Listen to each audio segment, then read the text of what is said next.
A disturbing trend is emerging among COVID-19 patients and neurological issues. COVID-19 specialist Amanda Decker shows us what's happening to millions of people after their diagnosis. Within 6 months of being diagnosed with COVID-19, 1 in 3 patients will experience some type of psychiatric or neurological issue, the most common among them, mood disorders. But things like stroke and dementia are also possible. This is all according to a new study from the journal Lancet. Researchers have been trying to figure out what type of impact COVID-19 is really having on our brains.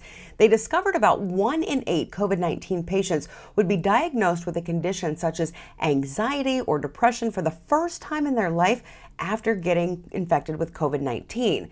When you compare that to other conditions like the flu, COVID patients suffer from these conditions almost twice as often. They compared about 81 million people. Roughly 250,000 of those had suffered from COVID at some point. The rest suffered from a variety of other conditions.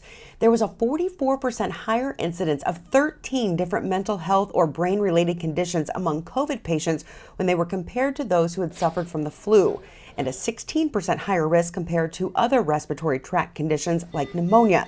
Anxiety, mood, and substance abuse disorders are the most common, but researchers also discovered just under 1% of these patients suffered a brain hemorrhage after their infection, 2.1% had an ischemic stroke, and just under 1% suffered from dementia after having COVID. Overall, they found that the more severe the COVID infection, the higher the rate of neuropsychiatric illness.